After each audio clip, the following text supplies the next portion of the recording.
Ainsi, chacun de vous rendra compte à Dieu pour lui-même.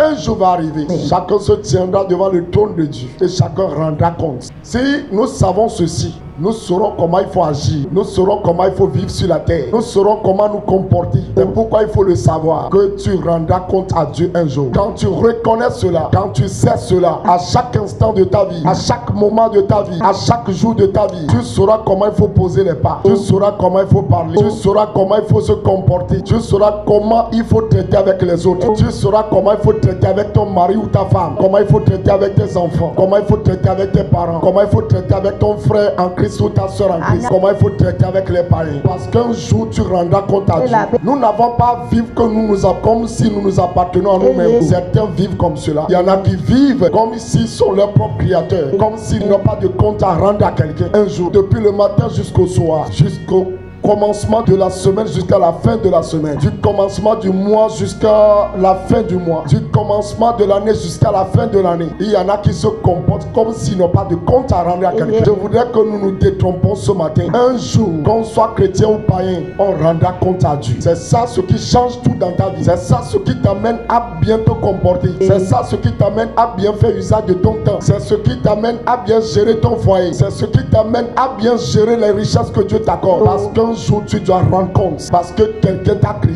il t'a donné une mission spécifique, il t'a envoyé pour un mandat avec une mission. Tu es un messager de Dieu sur la terre, dans ta famille, dans ton quartier, dans ton pays et sur la terre entière, dans ton foyer. Tu es un messager de Dieu, tu as une responsabilité, tu es là pour un devoir. Même si nous avons des droits aussi, nous devons savoir que nous avons des devoirs. Et un jour, chacun rendra compte. Personne ne rendra compte à la place de quelqu'un d'autre. Chacun doit rendre compte.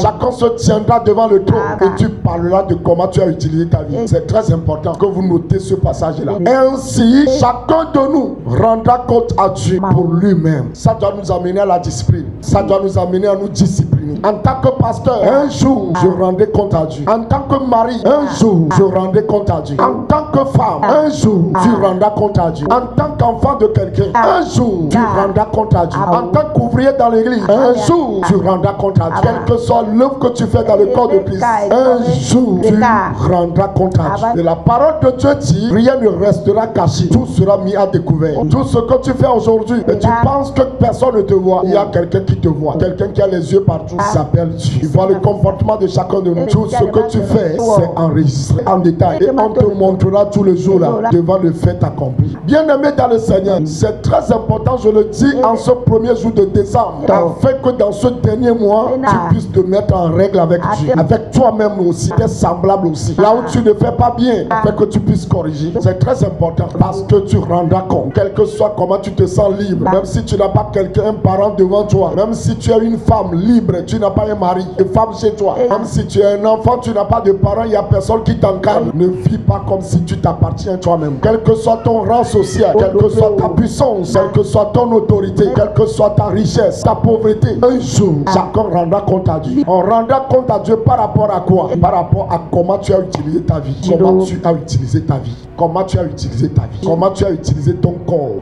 Parce que ton corps ne t'appartient pas. Tu l'as utilisé comme si t'appartenait dans la fornication, dans la prostitution, dans l'impudicité, dans la dépigmentation. Ton corps ne t'appartient pas. C'est Dieu qui l'a créé. Donc tu rendras compte de cela. Donc tout ce que Dieu a créé en toi et que ce n'est pas Satan qui l'a créé, tu rendras compte de ça. C'est pourquoi ne l'utilise pas comme si cela t'appartient. Cela a un propriétaire. Ton corps a un propriétaire. Ton esprit a un propriétaire. Ton âme a un propriétaire. Un jour, il te demandera compte rendu. Tu rendras compte par rapport à ton mariage, à ton foyer. Comment tu as géré ton foyer. Parce que le mariage, c'est Dieu qui donne. C'est une institution de Dieu. Si Dieu te bénit avec un homme, avec une femme, comment tu as géré ça? Bien, tu vis dedans comme si tu n'as pas de compte à rendre. Tu peux être un homme égoïste, une femme égoïste. Tu n'as pas d'humilité, pas de respect à ton mari. Un jour, tu rendras compte. Tu parles aujourd'hui comme tu veux, aucun respect. Un jour, tu rendras compte.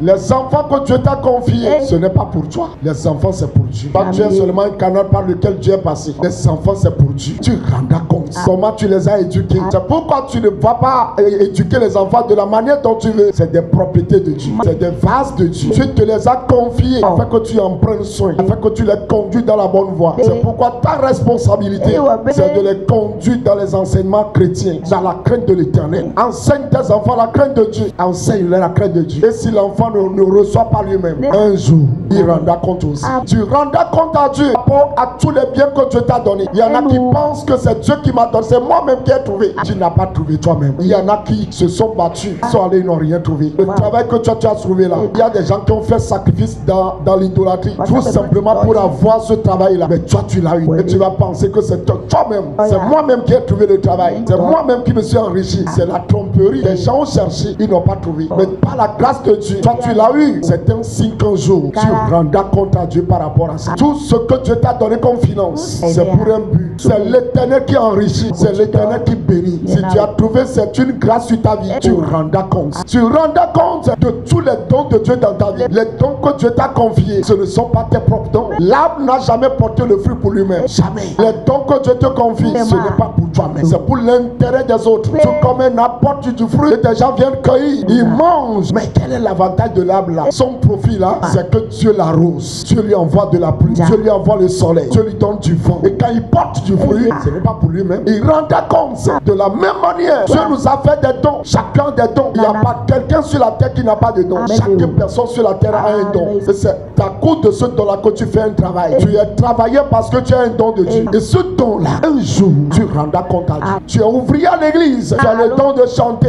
don d'intercéder pour les autres, don d'interpréter par les autres aussi. Tu rendras compte de comment tu l'utilises. Vous vous rappelez de cette histoire de Jésus? Il a dit un homme voulait voyager. Il a appelé ses serviteurs. Il a distribué des dons, des talents. Quelqu'un a reçu 5, quelqu'un d'autre a reçu 2, un autre a reçu 1. Il a donné à chacun selon sa capacité. Parce que nous n'avons pas tous les mêmes capacités. Il nous connaît tous. Il sait comment il nous a formés. Il sait comment il nous a créés. Il sait de quoi nous sommes capables. Le maître était revenu après. C'était le moment de compte rendu. Il a appelé le premier. Il a dit, maître, ce que tu m'as donné, je l'ai multiplié. J'ai trouvé 5 autres. Il va lui dire, fidèle serviteur, tu as été fidèle en peu de choses. Je te donnerai de grandes choses. Rentre dans la gloire de ton Père. Rentre dans la gloire de ton Seigneur. Celui qui a reçu 2 aussi s'est présenté devant le tribunal. Il a rendu compte aussi. Il a dit, maître, ce que tu m'as donné, je l'ai multiplié. Regarde. Et le maître va lui dire, fidèle serviteur, tu as été fidèle en peu de choses, tu recevras de grandes choses. Rentre aussi dans la joie de ton maître. Celui qui a reçu 1, au lieu d'utiliser le don là que le maître lui a donné, il a vu le maître qu'il est injuste. Tu n'as pas à juger quelqu'un, cela ne t'appartient pas. Tout ce que tu as fait, regarde ce que le maître t'a donné, utilise-le comme il te l'a donné. Le don que tu as reçu, utilise-le. Tu n'as pas besoin de voir pour quelqu'un d'autre combien tel a reçu, quel don tel a reçu, quel don tel a, qu'est-ce que tel fait. Ce n'est pas ta responsabilité. Regarde le don qu'on t'a fait, fais bon usage, utilise-le bien. Ce que Dieu t'a donné là, connais ta capacité, utilise-le bien, parce qu'un jour il t'appellera devant le trône. Le don que je t'ai confié, les talents que je t'ai confiés, comment tu les as utilisés. Un jour tu rendras compte. Vis dans cette logique là, vis dans cette dimension là. Tu rendras compte aussi de la manière dont tu utilises le temps. Le temps, c'est de la richesse. Beaucoup ne le savent pas. Je vous dis souvent, vous priez, vous demandez de la richesse à Dieu, il ne va pas te donner des billets en dollars, mais le temps qu'il t'a donné, c'est la richesse. Le temps nous est donné de façon égale. On est rentré dans le mois de décembre, c'est de façon équitable. De la première seconde jusqu'à la dernière seconde,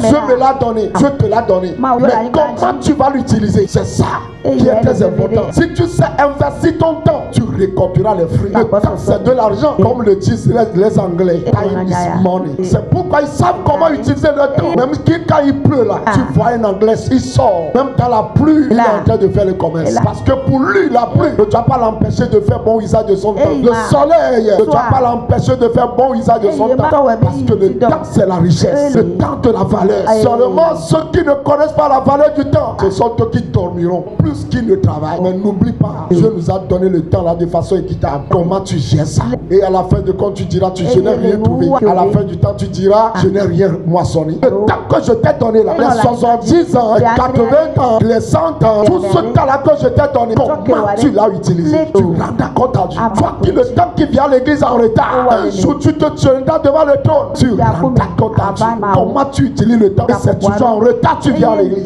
Tu rends compte aussi de la position que Dieu te donne. Il est vrai que nous tous, nous avons une position en Christ. La Bible dit que Dieu nous a ressuscités ensemble avec lui pour nous faire asseoir ensemble avec lui dans les lieux célestes. Chacun de nous, nous avons cette position-là. Mais dans le corps de Christ, en tant que divis, il nous positionne en de différents endroits. Certains sont à la fondation, d'autres sont au juste milieu, d'autres sont au sommet, et chacun selon le poids qu'il peut contenir. Mais un jour, tu rendras compte. Cette position-là qui t'a confié, peut-être tu es leader, c'est toi qui dirige le groupe musical, tu es diacre à l'église, tu es un ancien à l'église, tu es un ouvrier à l'église, tu es pasteur, une femme de pasteur. Chacun rendra compte. Tout le monde rendra compte. C'est pourquoi nous devons comprendre cela, saisir cela. Même si le monde ne le comprend pas, nous qui sommes éclairés, qui sommes des enfants de Dieu, nous devons le savoir et vivre en conséquence. Chaque soir que quand tu te couches, savoir que tu rendras compte. Matin quand tu te réveilles, savoir que tu rendras compte. Ne pas l'oublier en tout moment.